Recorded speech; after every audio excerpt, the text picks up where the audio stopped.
All right. Hey, everybody, and welcome to episode 2 of Critics Corner. I am your host, Charles Kiewatts, and this week we're going to be taking a look at some great movies and TV shows.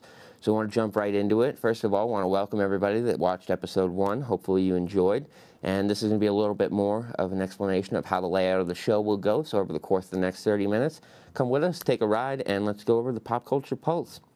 So we want to start today's episode with our new segment, Trailer Talk. This is where we review some of the best new movie trailers released for the hot and coming summer blockbuster movie season. So we're going to start this week with the great new trailer for Doctor Strange. Now, anybody that knows me knows that I am a die-hard comic book fan. So when I heard Benedict Cumberbatch had been cast as Doctor Strange, I couldn't tell you how excited that I was. But this week on Jimmy Kimmel, they dropped the first trailer, and we're going to dive right in. So for those of you that don't know, Doctor Strange involves the neurosurgeon named Stephen Strange, a world-renowned neurosurgeon who, over the course of a devastating car accident, loses the use of his hands. He seeks out Tibetan monks in Nepal and uncovers the mystical realm and becomes the Sorcerer Supreme, known as Doctor Strange. Now, Tilda Swinton also stars in this movie as the Ancient One, the woman that trains him and turns him into the mystical man that we will come to know and love in the Marvel Universe. So I got to tell you, I was excited about this movie. Now, Marvel's promised us some great things. They've told us that entering the mystical realm for the first time, we're going to see some things with special effects in movies that we've never seen before. And one of the things I'm really excited for is it seems like they've used the 4K Ultra HD 3D technology. Now, what that means is basically you're going to get a 3D movie experience like you have never seen before. This is going to be mind-warping 3D due to what they're doing with the mystical realm. It's hard to display magic in the Marvel Universe. We've never seen that yet. So I'm excited to see their take on that. And hopefully, if you haven't seen it yet, get on YouTube, check out the Doctor Strange trailer, and make sure you see it live in theaters November 6th when it opens this year. Next trailer that we're going to be taking a look at this week is another one I was excited about. It's called Never Stop, Never Stopping. Now, what this movie is an R-rated comedy brought to you by the guys behind The Lonely Island, Jordan Keeve and Andy Samberg. So Andy Samberg, as you know, Saturday Night Live, he's been in great movies. He founded a music group with two of his friends called The Lonely Island, and this is their first feature film. It's kind of a parody on the Justin Bieber Never Stop movie, and it looks at the parody-type take of the Justin Bieber movie. So we're going to be looking forward to this one. It's got some great lines. It's got some great red band moments. It's definitely not going to be a kid-friendly movie. Definitely check out the trailer this week of Andy Samberg in Never Stop, Never Stopping. Now, as we know, all of our episodes will tag all the links to any trailers and movies that we're talking about at the end. So if you can't find it, just wait till the end of the episode, and we'll have all the links for you up on the YouTube page. So last trailer that we're going to be taking a look this week is my personal favorite. This is the movie I am waiting all summer for, and that is going to be Alice in Wonderland 2, Through the Looking Glass. Now, anybody that hasn't seen the first one by Tim Burton, you're missing out. It's an amazing movie starring Helena Bonham Carter. Johnny Depp as the Mad Hatter is the crowning achievement of this movie. It's by far my favorite Johnny Depp role ever. So the whole premise of this movie is Alice hasn't returned to Wonderland in some time, and it appears the Mad Hatter has lost his muchness.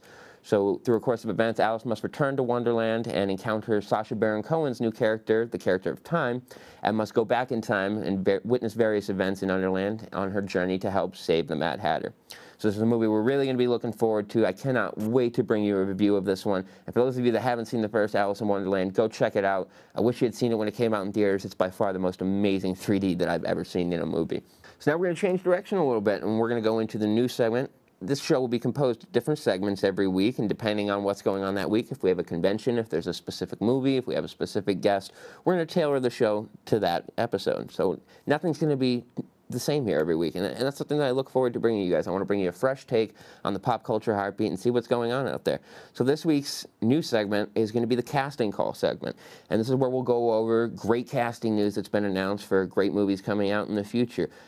Now, this won't always be a weekly segment. This week there just happened to be a great load of casting news. So there's something that we wanted to take a look at, and we're going to start that with Spider-Man. Now, for those of you that don't know, the way that Marvel movies typically worked is back in the late 90s when Marvel was going bankrupt, they sold off all their movie rights to different companies. Now, over the course of the years, Marvel has gathered most of those characters back, but there still are some that are owned by other companies, and Spider-Man was one of those. Spider-Man is still owned by Sony, but through a miracle, Sony and Marvel have decided to partner together and both bring characters into the Marvel universe and take Marvel characters and bring them into the Sony Spider-Man universe. So this week at CinemaCon, it was announced by Marvel and Sony that the new Spider-Man movie will be entitled Spider-Man Homecoming. Now, this is the movie coming out in July of next year with Tom Holland as Spider-Man and Marissa Tomei as Aunt May. So as excited as we are to have Spider-Man launch his debut in the Marvel Universe in Captain America Civil War, we're equally excited to see what Marvel's take on his solo film will be. And the casting news floating around Hollywood this week is that none other than Batman himself, Michael Keaton, is in talks to play the villainous lead rumored to be the Vulture. Now this is huge casting news, taking one of the DC icons of movie fandom and bringing him into the Marvel Universe. So we can't wait to see. We hope that this pans out. We hope that it's official casting. Another one that we want to take a look at is not so much casting as much as a production announcement, and that's that Stephen King's The Dark Tower, based off the very famous comic book graphic novel series, has officially begun production with Idris Elba and Matthew McConaughey starring. Now, this is a highly touted graphic novel. For those of you that haven't read it, I can't recommend it enough.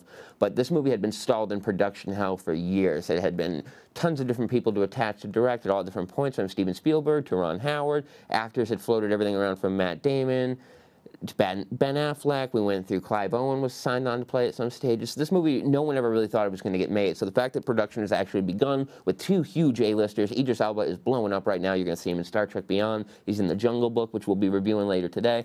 If you don't know who Idris Elba is, you should just change the channel now. But the fact of the matter is that they have these two characters coming together for this amazing movie. It's going to be great to see. And our last announcement today in the casting call is that the potential Han Solo prequel movie in the Star Wars universe appears to have found his Han. Now, appears Alden Ehrenreich, I hope I'm pronouncing that right, a fairly new up-and-comer. You might have seen him in movies Hail Caesar. He was also on a TV show called The Tudors. Now, it appears he has emerged as the frontrunner ahead of Taron Egerton from The Kingsman for the role of a young Han Solo to be portrayed in the first prequel anthology film, Han Solo, coming in 2019. Now, I have mixed feelings on this. I don't understand how a character such as Han Solo could be reinterpreted by a new actor. It's one of those things, it's like recasting Stifler, like they did in the American Pie movies. There was always a new Stifler, and it never held the candle to the original. But needless to say, Disney needs to make their money. They paid $4 billion for this, and apparently Force Awakens wasn't enough. So I feel like this movie might be a little bit of a money grab, but let's face it, we all know that I'm going to go see it. So that wraps us up for the casting call this week. Stay tuned for next week. Hopefully we'll have some great new news as CinemaCon is pumping out great reviews, some trailer announcements, casting calls, movie title announcements, everything coming out of CinemaCon this week. So stay tuned for the latest news. Now we're going to move into this week's Artist of the Week feature, which I hope you enjoy. Now this is where I like to take a look at some of the people I've met over comic conventions, whether it be Facebook, however I meet you through the Nerdorama network. We like to take a moment, and if I feel that you're talented, we want to give you a plug, give you a chance to take it out there. And this week is a truly amazing story. This is a young man named Jaden Mitchell from Canada. He's only 16 years old, and he runs a Facebook page called Canvas Creations. Check for the links. And Canvas Creations, what they do is they take your favorite comic book, movies, books, anything like that. They turn them into these amazing backdrop canvases. Obviously, you can see the pictures of his work here. It's amazing. And the fact that this kid's 16 has this type of business acumen, his turnaround times are as little as 2 days. It's amazing. And all of his canvases start out just 20 bucks. He's got different sizes, ranging from 11 by 17 to 24 by 36 and above. And he can literally make anything you can think of. So definitely give Jaden a try. Check out his Facebook page. Give him a like. And if anything catches your eye, tell him Chuck sent you. So that is our Artist of the Week this week, is Canvas Creations. We love you. We love what you do. Keep it going. And hopefully you get a little bit of a bump from this. So that is our Artist of the Week segment for this week, and we hope you guys enjoy his work. Next, we come to the meat of the show. We're talking the TV Tonight segment, and for those who don't know, this is where we take a look at some of the best TV episodes airing weekly, give you our review and our predictions of what's to come. So for those of you that didn't know, last week, Supergirl crossed over with The Flash in the meeting of the minds. The world's finest finally came together. Now, the DC nut in me went crazy for this because I love all the DC TV shows. I feel like they absolutely are the best shows on TV. If you're not watching Flash, Arrow, Supergirl, and Legends of Tomorrow, we can no longer be friends. I'm sorry. But so this was a huge crossover. Greg Berlanti, who writes all of these shows along with Andrew Kreisberg, finally brought the Scarlet Speedster and the Woman of Steel together, and I gotta tell you, this episode was magical. Now, basically, the whole premise of the episode was Barry Allen, the one we know and love as the Flash on the CW TV show, takes takes a unintended trip to Earth 2, where he encounters our very own Melissa Benoist's Supergirl. Now, they have to team up to take down villains Silver Banshee and Livewire. This was also the live-action debut of the character Sybil Banshee, which I really thought they did a great job on. I thought altogether the special effects in this episode never let me down as they did, but the storyline and the heart that was in this episode is what really, really brings it together. Now, for those of you that don't know, the Kreisberg-Berlanti-verse, they have a three-step system for what they consider to be a great superhero TV episode, and that needs to be equal parts heart, spectacle, and humor. And I really feel that is the great keystone to any good TV show, but the fact that they use it so well in this superhero genre really makes for great TV. So to see the blend of how Melissa Benoist and Grant Gustin bounced off each other as Supergirl and the Flash, Supergirl had never encountered anybody else with powers before that wasn't the villain, so for her to be able to team up with somebody and talk openly about her powers was great to see. And it was a great introduction of those two characters and blending the universes for what will be more crossovers to come. So without going into too many spoilers, needless to say, they have to team up against the two villains. They find ways to exploit each other's powers, and the episode comes down to the very famous race between the two. Now, in the comic books, Superman and the Flash are always having races for charity, but great to see Supergirl and the Flash race was amazing. So this episode was great. It was all-encompassing. It brought together both worlds of both TV shows very well. It balanced itself well. The humor, heart, and spectacle were definitely there. And as far as just an overall hour of TV, it was extremely entertaining. It wasn't the typical Monster of the Week, Villain of the Week episode that you get to see with some of this episodic television. It was a great, just all-encompassing, this is how we're going to blend two universes together, and nothing felt forced, which is one of the things that you get to see with some of the superhero movies. It feels like people are fighting for screen time, and you never really know how it's going to go, and that wasn't the case with this episode, which is one thing I wish that DC TV could incorporate into their movies, because they really seem to know what they're doing with the TV, but it doesn't translate as well to the silver screen. So, next we're going to be taking a look at a great show that just wrapped up its first season.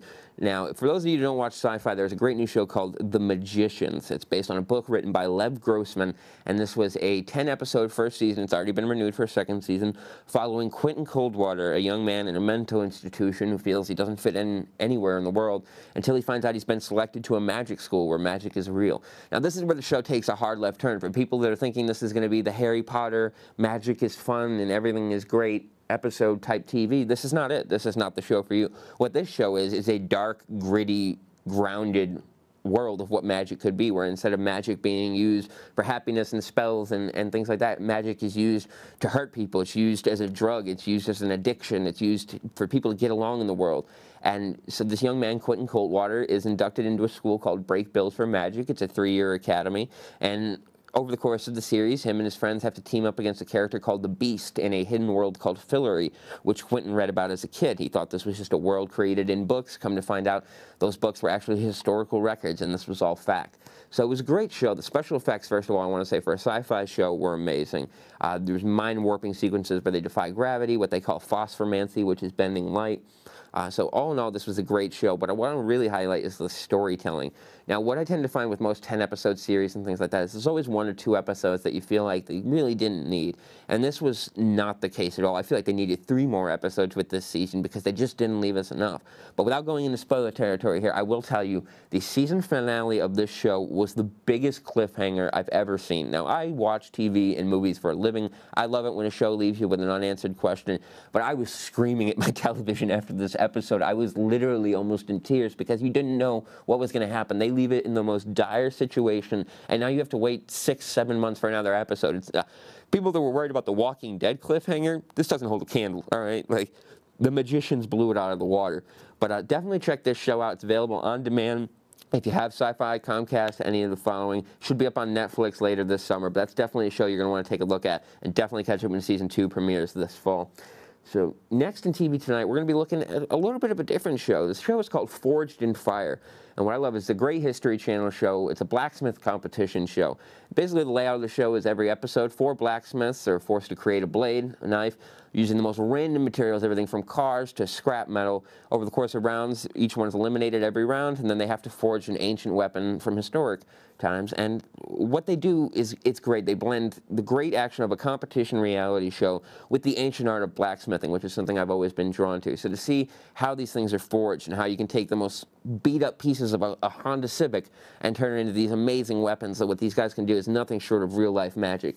So it's definitely a show I want to check out. We're not going to go into the details here. Obviously, it's a competition reality show, so there's no real storylines to carry out. Just wanted to get it out there. It's a great show for people that are looking for something interesting, and it's an interesting take on a reality show, because rather than these cooking shows and, oh, I'm going to lose weight, or this is what Honey Boo Boo, this is what I'm going to do, people are actually making something. They're showing you an ancient skill that's useful in today's.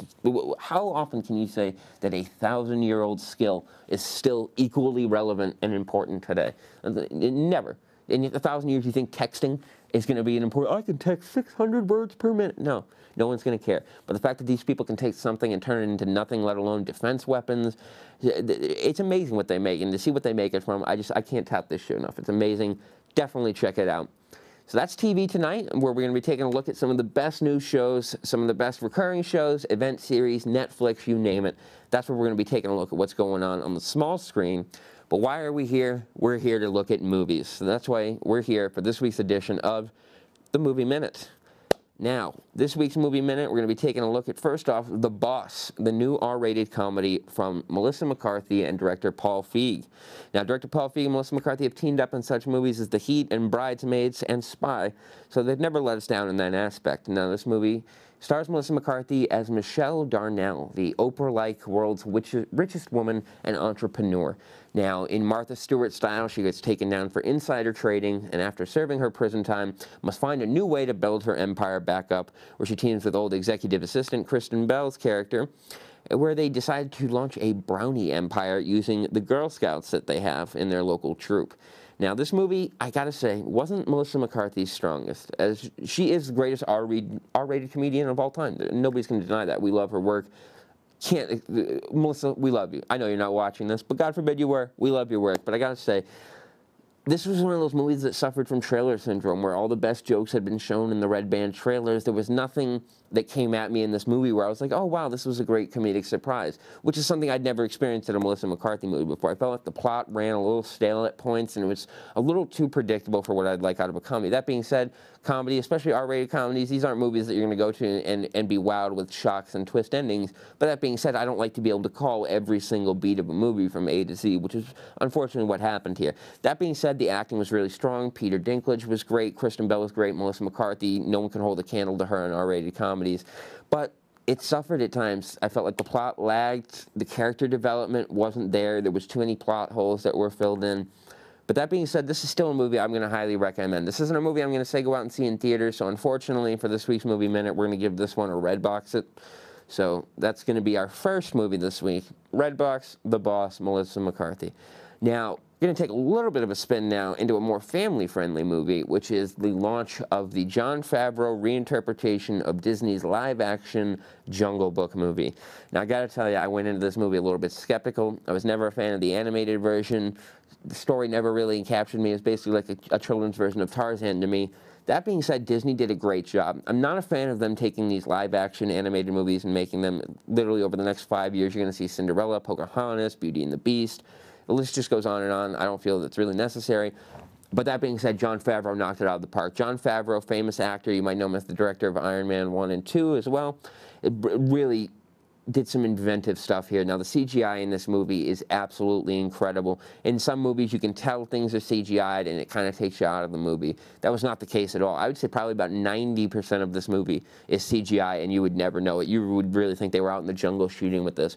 But what I really got to really need to bring this movie out for is the amazing voice cast. Now, they nailed out some A-listers in this cast, which just having a name isn't anything to be said, but it's what those people can bring to the characters. Scarlett Johansson as Kaa, Idris Elba as Shere Khan, and Bill Murray as Baloo. That's where the comedic relief in this movie is. It's a very serious toned movie, with young Mowgli being forced out of the jungle by Shere Khan and having to team with different characters throughout the jungle to get out safely. Basically, the world of man is the only place that he's safe anymore. But the 3D in this movie was amazing. Disney is really knocking it out of the park with this 4K 3D technology. It's amazing. But the voice acting is what I said. You have Scarlett Johansson, Idris Elba, Christopher Walken as King Louie. You know, it's great. But it was great. It was a great movie. It's a great kid movie. It's not the summer blockbuster linchpin that you would expect, which is why I think they pumped it out in April. So this is definitely in a week season for a summer vacation movie, not there. But this is an April vacation movie. Take the kids out. There's really not much else to see. If you haven't seen Zootopia yet, I definitely see that. Disney knocked it out of the park with Zootopia. But if you're looking for a great movie, take the kids to. The Jungle Book is that. We don't want to spoil too much here with movies unless we give you the spoiler review ahead of time. So we try to keep it loose here. So what we're going to grade our movies on is basically character development, plot development, comedy, drama, and action. And I feel like all around this movie nailed about a B+ in my rating. So we're going to go ahead and tell you this one, this week, The Jungle Book, see it in theaters. This is one that's worth your ticket price, which I'm shocked to even be able to say that. But it is. It's a great movie. It's a great family experience, and it's a great 3D experience. This is one I'm actually going to say, spring for the extra $3-4. See it in 3D. You won't regret it at all. And that is going to bring us to our last movie of the week, is Midnight Special. Now, this movie by director Jeff Nichols involves a young boy who's been gifted with powers. You don't really know what his powers are. You just know light emits from his eyes. He can see things that happen in the future. He can pick up radio signals. And basically the whole premise of the movie is the government sees this young kid as a weapon. There's a religious group that sees him as a savior. And there's the young boy's father that just sees him as his son, trying to keep him safe. So basically, there's 3 days left till the apocalypse happens, as far as these churchgoers believe, and it's the government and them both hunting to see who's going to find the boy first. It was a great sci-fi movie. I felt like they had a great premise. It was something original that we hadn't really seen before until I saw the movie. What we basically got was a human version of E.T. without the heart. Now, this movie had great special effects. It had great actors. I really had high hopes for it. I thought it was going to build up, but I felt like it let me down a little bit, unfortunately. The ending in this movie was not satisfying. This was not a movie where you walked out and thought, oh, wow, that was a great movie. This was a movie where you walked out and you thought, wow, they kind of took $8 from me. So this movie this week, it was great. It's got great character development. It's got a great plot. It's got great special effects. I'm not knocking it for any of that. I'm just knocking it for what it could have been. Now, they could have taken this movie and made it into a great cult classic, an instant hit. And unfortunately, it feels like it kind of suffered because of its budget. So unfortunately, this week, we're going to give our first skip it to Midnight Special. Those of you that love sci-fi, it's a great watch. Check it when it comes on Redbox, but unfortunately, this is playing in limited theaters, and I just, in good conscience, can't advise you to travel long distances to see this movie. We personally had to drive about 20 miles just to find a theater that was playing it. So once we got there, like I said, I had high hopes for this movie. I love anything superpower related at all, so I had gone in this wide-eyed and ready, and unfortunately left a little bit grumpy and disappointed. So this week, Movie Minute, we have a love it, a rent it, and a skip it. That's the best of all three, my friends. That is a trifecta of awesome, and that's what we strive to bring you here at Chuck's Movie Minute. Now, over the next couple of weeks, we're going to have some great guests. I'm going to have the founder of Nerdorama, our one and only Chris Zaragoza. We're going to have some great local artists, Dan Dufault and Dan Granger, a retired Army vet who now draws comic book artwork. And then we're also going to take it into the Funko Pop world with my good friend Ricardo Abril, who makes custom Funko Pops.